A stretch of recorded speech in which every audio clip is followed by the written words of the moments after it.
Hello, my dear friends. This is Suraj Prajapati, and I am here with question number 15 of MCQ.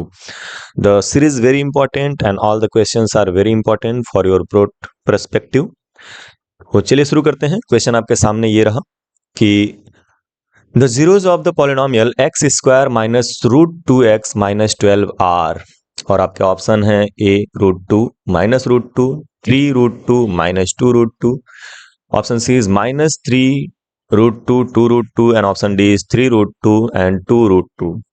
तो इसे solve आप जरूर करेंगे और सॉल्व करने के बाद से देखिए कि क्या आपसे ये क्वेश्चन हो पा रहा है कि नहीं. पॉज करके सॉल्व जरूर करिएगा एंड देन आप इसका आंसर चेक करिएगा कि कैसे आपने किया और कैसे होना चाहिए. फिलहाल इसको करने के दो तरीके हैं. We have two ways to solve it. एक तो इसको हम डायरेक्ट सॉल्व कर दें बाय फैक्टराइजेशन मेथड, और हम इसको क्वाड्रेटिक फार्मूला से भी सॉल्व कर सकते हैं, और एक ये वैल्यूज सब्स्टिट्यूट करके भी कर सकते हैं. Okay, so first I will start with factorisation method. तो यहाँ पर अपने पास है जो क्वेश्चन है वो है x square minus root 2x and minus 12. Okay, and हमें जीरोज फाइंड आउट करने हैं तो इसको हम जीरो के इक्वल कर लेते हैं.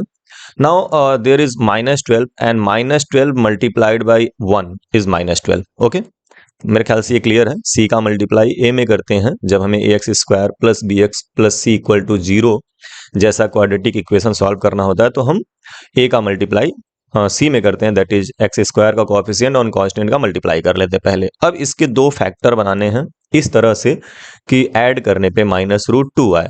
सो ऑब्वियसली अगर यहाँ रूट 2 है तो दोनों फैक्टर में रूट 2 होना चाहिए. क्यों?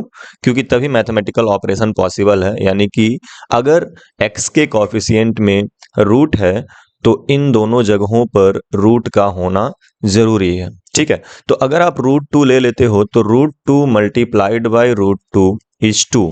ठीक है, यानी कि हमने 12 के सारे फैक्टर्स में से 2 को ऑलरेडी यहाँ पर लिख दिया हुआ. तो अगर 12 को आप 2 से डिवाइड करेंगे तो आपको मिलेगा 6, यानी कि अब हमारे पास बचा हुआ है 6. राइट, हमने क्या किया, 12 में रूट 2 और रूट 2 को निकाल लिया. तो रूट 2 और रूट 2 का मतलब हमने 2 को निकाल लिया, और अगर हमने 2 को निकाल लिया तो 12 में अब बच कितना गया, 6. जितना हमने निकाला उससे हम डिवाइड कर देंगे, यानी कि 6. और इस 6 को अब इस तरह से बैलेंस करना है कि रूट 2 के बगल में जो नंबर है यानी कि 1 वो आ जाए. तो 6 को ऐसे फैक्टराइज करना है कि 1 आए, तो ये हो जाएगा 3 एंड 2. तो इस 3 और 2 को यहाँ पे लिख लेंगे. सिंस कि यहाँ पे नेगेटिव है, बड़े वाले के सामने माइनस और छोटे वाले के सामने प्लस हो जाएगा.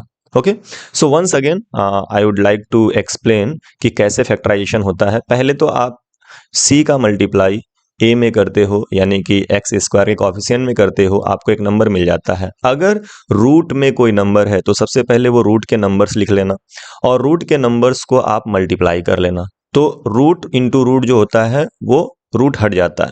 ठीक है, root A multiplied by root A always A, because root A into root A का स्क्वायर, और स्क्वायर से रूट खत्म हो जाएगा तो ए आएगा, है ना, रूट ए का स्क्वायर, और रूट ए का स्क्वायर स्क्वायर से रूट कट जाता है. सो दैट इज वाई हमें यहाँ पे ए मिलेगा अगर हम रूट ए और रूट ए का मल्टीप्लाई करें. तो सिमिलरली अगर रूट 2 इंटू रूट 2 करें तो 2 आएगा. अब इस 2 से सबसे पहले 12 को डिवाइड किया, 6 आया, और 6 किसको बैलेंस करेगा, इस रूट 2 के बगल वाले नंबर को. सिंस यहाँ 1 है तो हम 6 को ऐसे तोड़ेंगे कि डिफरेंस जो है वो 1 का आ जाए, और फिर यहाँ पर माइनस है तो यहाँ पे हम क्या कर लेंगे, एक जगह पे माइनस और एक जगह पे plus. Okay, and this is basically minus 6, है ना, यहाँ माइनस 12 है तो माइनस 6. इस तरह से हम सोचेंगे. अब नेक्स्ट बार हमें क्या करना है, हमको रिप्लेस करना है किसको, रूट 2x को. 1 रूट 2x लिखो या सिर्फ रूट 2x लिखो, फर्क नहीं पड़ता है. तो यहाँ पे हो जाएगा एक्स स्क्वायर, और इस माइनस रूट 2x के जगह पे इन दोनों को लिख लेना है. तो हम लिखेंगे minus 3 root 2x and plus 2 root 2x और minus 12 is equal to 0. Now x इन दोनों में से कॉमन आएगा, इन दोनों में से x कॉमन आएगा. तो जब हम x कॉमन करेंगे तो we will left with x minus 3 root 2, and from here we can take common 2 root 2, right, 2 root 2. तो अगर आप 2 रूट 2 कॉमन करोगे तो आपको मिल जाएगा x माइनस 3√2। अब ये सवाल आता है सर कैसे, ये 12 में से आपने 2√2 कॉमन कैसे किया? That is very easy. 12 को आप लिख सकते हो 2 into 2 into 3, ठीक है। अब अपने समझने के लिए अगर मैं यहाँ पे 2 को √2 into √2 लिख लूँ तो कोई दिक्कत नहीं है। यहाँ पर ये जो 2 है इसको भी √2 into √2 लिख लूँ, कोई दिक्कत नहीं। और 3 को 3 रहने देते हैं, फिलहाल इसको भी √3 into √3 लिख सकते हैं। ओके, याद रखिएगा ए कोई नंबर अगर है तो इसको आप √a into √a लिख सकते हैं, नॉट एन इशू, कभी भी ऐसा आप कर सकते हैं।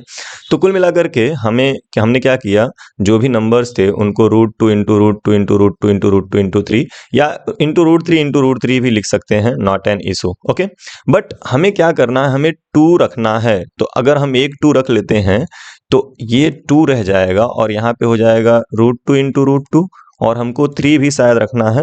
हाँ, 3 भी रखना है तो हम 3 भी रख लेंगे, उसको भी फैक्टराइज नहीं करेंगे। अब यहाँ पे आप ध्यान से देखो, अगर 2√2 आप निकाल देते हो, 2√2 निकाल देते हो तो आपके पास क्या बचता है, 3√2। समझ रहे हो बात को?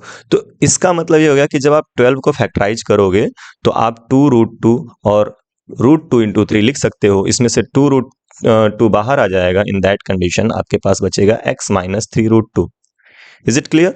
तो याद रखिएगा कि कभी भी 2 को आप √2 into √2 लिख सकते हो। ओके, कभी भी आप 3 को √3 into √3 लिख सकते हो। अब ये आपके ऊपर डिपेंड करता है कि आपको यहाँ क्या लिखना है। क्लियर? सो आई होप कि ये भी क्लियर है। मैं इरेज कर लेता हूँ, अगर नोट करना हो तो नोट कर लीजिए, ठीक है। Now let us move to the solution. अब यहाँ पे x माइनस √3, यहाँ से हम लोगों ने 2√2 कॉमन किया था इन दोनों में से। अब x माइनस 3√2 कॉमन होगा, सो x माइनस 3√2 कॉमन हो गया। और जब ब्रैकेट की चीजें गायब हो गई, वैनिश हो गई, तो क्या बचा, x प्लस 2√2 एंड ये इक्वल टू 0। यहाँ पर भी इक्वल टू 0।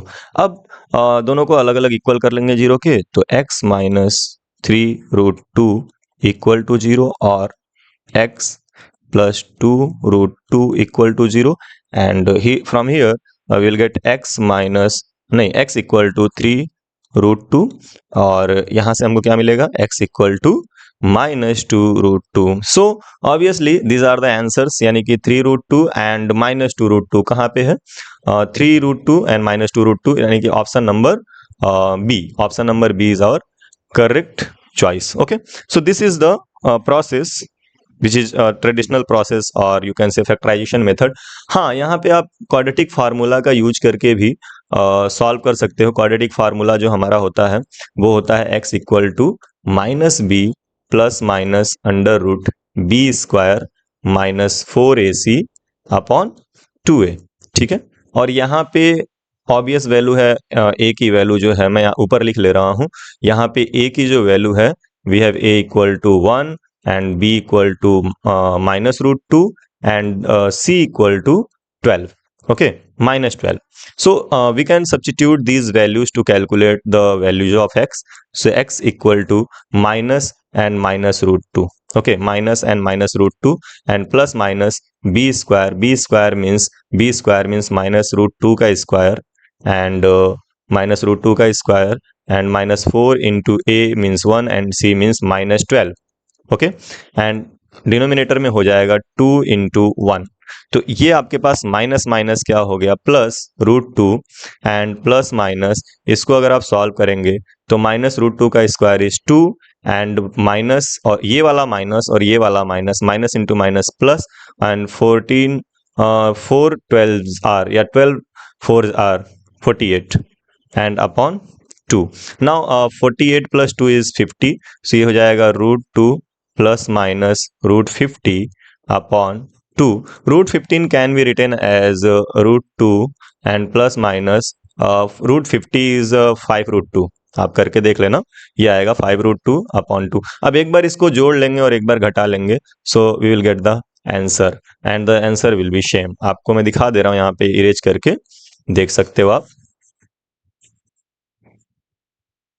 लुक, अगर आप एक बार ऐड करते हो x की वैल्यू जो है 2 आएगी, एक तो √2 प्लस 5√2 अपॉन 2, और दूसरी वैल्यू आ जाएगी x equal to √2 minus, oh sorry, √2 minus 5 √2 upon 2.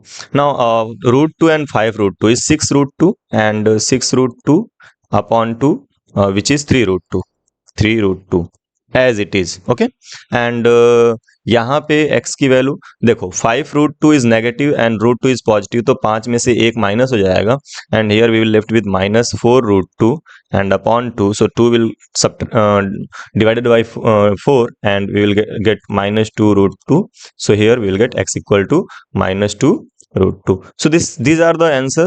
एक x की वैल्यू आ गई आपके पास 3 √2 और एक x की वैल्यू आ गई -2 √2, which is the same, and again we get B. Last जो तरीका है इसको सॉल्व करने का, आई होप कि ये आपको समझ में आया होगा. अगर आप नोट करना चाहें तो दोनों मेथड नोट कर सकते हैं, सॉल्व कर सकते हैं. Now the another method is कि हम वैल्यूज रख रख करके चेक कर लें कि कौन सा ऑप्शन इस पे सेट हो रहा है. जैसे अगर मैं ऑप्शन ए की बात करता हूँ, ऑप्शन ए जो है वो ऑप्शन है ऑप्शन ए जो है हमारे पास वो है √2 और -√2, है ना. तो सबसे पहले मैं √2 रख के चेक करता हूँ क्या आंसर आ रहा है. तो √2 जब मैं रखूंगा तो ये हो जाएगा √2 का square minus √2 into √2 and -12. Okay, √2 का square is 2 and -2 -12. Obviously this is not equal to 0. ये आ रहा है, कितना आ रहा है, 12 आ रहा है, -12 आ रहा है. So it is not equal to 0. तो ये ऑप्शन ए तो गलत हो गया ना. ऑप्शन बी की अगर बात करें तो option B is 3 √2 and x की वैल्यू हम 3 √2 रखेंगे एंड फिर से -2 √2 रखेंगे. ओके, बारी बारी से रखेंगे. तो रखते हैं. पहले देखो, पहले आप रखोगे, क्या रखना है, 3 √2. तो 3 √2 जब रखोगे तो x स्क्वायर की जगह पे हो जाएगा 3 √2 का square and minus √2 into x की जगह पे क्या हो जाएगा, 3 √2 एंड -12. नाउ 3 √2 का स्क्वायर देखो, ये 3 का स्क्वायर 9 और √2 का स्क्वायर इज 2. यहाँ पे माइनस √2 इंटू √2 2 और -12. Okay, 9 2 jar 18 and minus 3 2 jar 6 -12. -12 minus 6 is -18, so 18 minus 18 is equal to 0. Okay, सो ये पहला ऑप्शन तो सही हो गया. अब इसका सेकंड वाला भी पार्ट देख लेते हैं. तो सेकंड वाले पार्ट में हम -2 √2 रखेंगे x के जगह पे. तो इक्वेशन में हम -2 √2 रखेंगे तो ये जगह -2 √2 का square and -√2 into -2 √2 and -12. Okay, now -2 √2 का स्क्वायर इज 2 का स्क्वायर यहाँ पे 4 हो जाएगा, माइनस का स्क्वायर प्लस 2 का स्क्वायर इज 4 एंड √2 का square is 2. now minus minus plus and now √2 into √2 2 यानी कि 2 into 2 and -12. now 4 2s are 8, so यहाँ पे हो गया 8 and plus 4 -12, so 8 plus 4 is 12 -12 which is also equal to 0. so that is why option number B is correct. So this is the another way कि आप options रख रख करके check कर लें कि कौन सा वाला हमारा सही है. ठीक है, तो आई होप कि ये पूरे तीनों के तीनों मेथड आपको समझ में आए होंगे. अब आते हैं हम लोग क्वेश्चन नंबर 16 पे, जिसका डिस्कशन हम नेक्स्ट वीडियो में करेंगे. बट आप ट्राई जरूर करना और देखना कि सॉल्व कर पाते हो कि नहीं. तीनों मेथड से सॉल्व करना, बिकॉज जितने मेथड से आप सॉल्व करोगे उतना आपका कॉन्सेप्ट क्लियर होगा, उतना आपको कॉन्फिडेंस आएगा. द क्वेश्चन इज की the zeros of the polynomial 4x² + 5 √2x - 3 are. और आपके ऑप्शन हैं, option A -3 √2 and √2, B -3 √2 upon 2 and 2 √2 -3 √2 upon 2 √2 upon 4 and none of these. क्या इन तीनों में से भी कोई ऑप्शन नहीं है? ये भी हो सकता है. सो दिस इज द क्वेश्चन. और सॉल्व जरूर करना, कमेंट बॉक्स में अपना आंसर और मेथड जरूर छोड़ देना. मिलते हैं नेक्स्ट वीडियो में इसी क्वेश्चन के साथ. तब तक के लिए बाय बाय. पढ़ते रहिए, आगे बढ़ते रहिए और बोर्ड में कमाल करिए.